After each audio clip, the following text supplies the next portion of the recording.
بسم اللہ الرحمن الرحیم۔ ابو جہل وہ بدبخت کافر تھا جس نے ساری زندگی رسول اللہ صلی اللہ علیہ وآلہ وسلم کو تکلیف اور دکھ کے علاوہ کچھ نہیں دیا۔ فرعون اور نمرود کی موت کی طرح ابو جہل بھی کتے کی موت مرا۔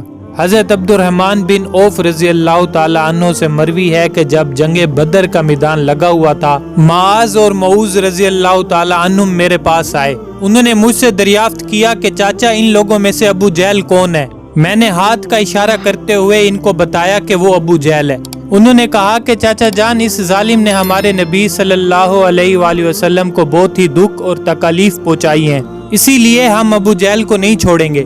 عبد الرحمن بن عوف رضی اللہ تعالی عنہ فرماتے ہیں کہ جو ہی میں نے ان بچوں کو ابو جہل کا بتایا تو وہ بجلی کی رفتار کے ساتھ ابو جہل کی طرف بھاگے۔ انہوں نے ابو جہل پر ایک زوردار ضرب لگائی۔ ان کی پہلی ضرب سے ابو جہل اونٹ سے نیچے گر گیا۔ پھر انہوں نے ابو جہل کے پاؤں پر تلوار کا وار کر کے اس کا پاؤں ہی ٹانگ سے الگ کر دیا۔ حضرت معاذ رضی اللہ تعالی عنہ بیان کرتے ہیں کہ یہ سب کچھ ابو جہل کا بیٹا اکرمہ دیکھ رہا تھا۔ اکرمہ نے وار کر کے میرے بازو کو کاٹ دیا۔ میرا بازو کندھے سے لٹک رہا تھا، پھر میں لٹکتے ہوئے بازو کے ساتھ بھی بڑی تیزی کے ساتھ لڑ رہا تھا۔ جب بازو نے مجھے بہت ہی زیادہ تنگ کرنا شروع کیا تو میں نے بازوؤں کو اپنے پاؤں کے نیچے رکھا اور زور لگا کر بازو کو اپنے تن سے جدا کر دیا۔ حضرت معاذ رضی اللہ تعالی عنہ سے مروی ہے کہ میں نے موقع پا کر ابو جہل پر پھر وار کیا، جس سے ابو جہل کے جسم سے خون کے فوارے جاری ہو گئے۔ ابو جہل کو موت کی گھاٹ اتار کر یہ دونوں بچے رسول اللہ صلی اللہ علیہ وآلہ وسلم کے پاس جا کر عرض کرنے لگے، یا رسول اللہ صلی اللہ علیہ وآلہ وسلم، ہم ظالم ابو جہل کو قتل کر رہے ہیں۔ طبری میں بیان کیا گیا ہے کہ ابو جہل ابھی قتل نہیں ہوا تھا، بلکہ وہ درد سے چلا رہا تھا، تڑپ تڑپ کر درد سے چلاتے ہوئے موت کا انتظار کر رہا تھا۔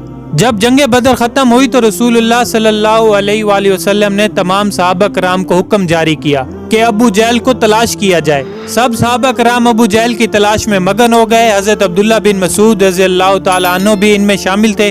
حضرت محمد صلی اللہ علیہ وآلہ وسلم نے تمام صحابہ کرام کو ابو جہل کی ایک نشانی بتائی تھی کہ ابو جہل کے گھٹنے پر نشان ہوگا۔ صحابہ کرام رضی اللہ تعالی عنہم نے عرض کیا، یا رسول اللہ صلی اللہ علیہ وآلہ وسلم، ابو جہل کے گھٹنے پر وہ نشان کس طرح آیا تھا؟ رسول اللہ صلی اللہ علیہ وآلہ وسلم نے فرمایا، ایک دفعہ میں اور ابو جہل عبداللہ بن جدعان کے گھر دعوت میں شامل تھے۔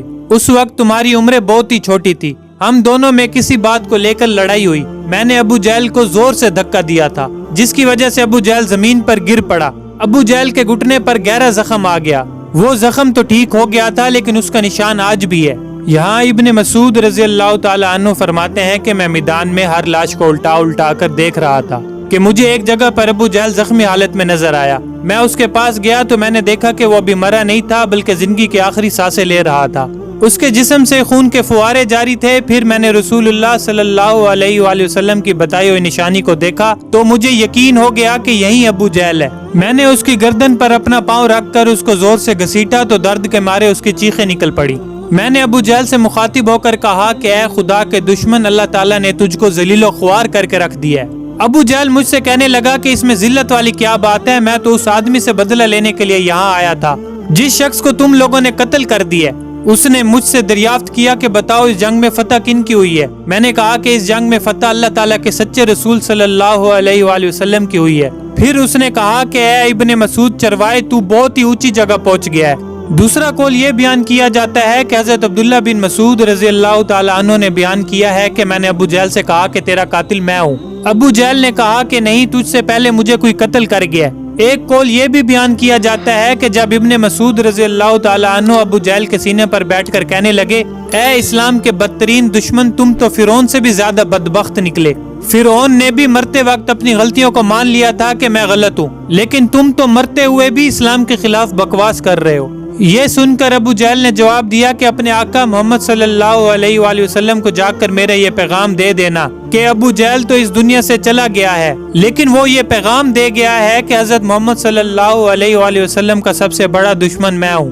ابو جہل کی زبان سے یہ سن کر میں نے ابو جہل کی تلوار پکڑی اور اسی سے ابو جہل کے جسم سے اس کا سر جدا کر کے رکھ دیا۔ فرماتے ہیں کہ میں نے جسم سے سر کو جدا کر کے نبی کریم صلی اللہ علیہ وآلہ وسلم کے پاس لے گیا۔ میں آقائے دو جہاں صلی اللہ علیہ وآلہ وسلم کی بارگاہ میں ابو جہل کا سر پیش کرتے ہوئے عرض کی، یا رسول اللہ صلی اللہ علیہ وآلہ وسلم، یہ لیں ابو جہل کا سر۔ رسول اللہ صلی اللہ علیہ وآلہ وسلم نے فرمایا کہ قسم ہے اس ذات کی جس کے قبضے میں میری جان ہے، بے شک یہی ابو جہل کا سر ہے۔ پھر آپ صلی اللہ علیہ وآلہ وسلم ابو جہل کے سر کے پاس کھڑے ہو کر فرمانے لگے، یہ کافر ابو جہل اس امت کا سب سے خطرناک اور ظالم فرعون ہے۔ ہر امت میں ایک فرعون ہوتا ہے، جبکہ میری امت کا فرعون ابو جہل تھا۔ اللہ تعالیٰ کا لاکھ لاکھ شکر ہے کہ یہ بدبخت ہلاک ہو گیا ہے۔ روایات میں اس طرح بیان کیا گیا کہ رسول اللہ صلی اللہ علیہ وسلم نے شکرانے کے نفل ادا کیے۔ رسول اللہ صلی اللہ علیہ وآلہ وسلم کے فرمانے پر ابو جہل کی لاش اور قریش کے 24 سرداروں کو ایک کنویں میں پھینک دیا گیا۔ اس کے بعد رسول اللہ صلی اللہ علیہ وآلہ وسلم 3 دن میدان بدر میں رہے اور جاتے ہوئے اس کنویں پر بھی گئے تھے جہاں کفار مکہ کی لاشیں پھینکی گئی تھی۔ آقائے دو جہاں صلی اللہ علیہ وآلہ وسلم نے کنویں پر کھڑے ہو کر قتل ہونے والوں کو یہ فرمایا کہ اے کنویں میں پھینکی گئی لاشوں، کیا تم نے اللہ تعالیٰ کے وعدے کو پورا ہوتے ہوئے پا لیا ہے؟ اللہ تعالیٰ کا وعدہ سچ ثابت ہوا۔ حضرت انس رضی اللہ تعالیٰ عنہ سے مروی ہے کہ رسول اللہ صلی اللہ علیہ وآلہ وسلم نے آدھی رات کے وقت ان تمام لاشوں کے نام لے کر فرمایا، اے ابو جہل بن ہشام، اے عتبہ بن ربی۔ اس طرح نبی کریم صلی اللہ علیہ وآلہ وسلم نے سب کنویں میں پھینکی گئی لاشوں کے نام لیتے ہوئے فرمایا کہ کیا تم نے رب کائنات کا وعدہ پورا ہوتے ہوئے دیکھ لیا ہے؟ کیا تم نے اپنے خداؤں بتوں کا وعدہ سچ پایا؟ میرے خدا نے جو مجھ سے وعدہ کیا تھا وہ سچ ثابت ہو گیا ہے۔ اس پر صحابہ نے پوچھا، یا رسول اللہ صلی اللہ علیہ وآلہ وسلم، آپ لاشوں سے باتیں کر رہے ہیں؟ تو حضور کریم صلی اللہ علیہ وآلہ وسلم نے فرمایا کہ جو باتیں میں ان سے کر رہا ہوں تم ان لاشوں سے زیادہ نہیں سنتے ہو، بس یہ لاشیں بول نہیں سکتی، سب کچھ سن رہی ہیں۔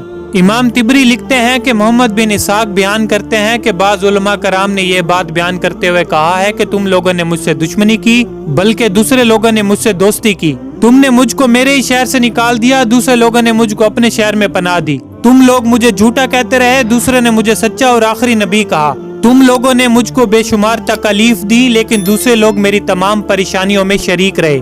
اس کے بعد رسول اللہ صلی اللہ علیہ وآلہ وسلم نے فرمایا کہ میں نے تو اپنے رب کائنات کے وعدے کو سچ پایا۔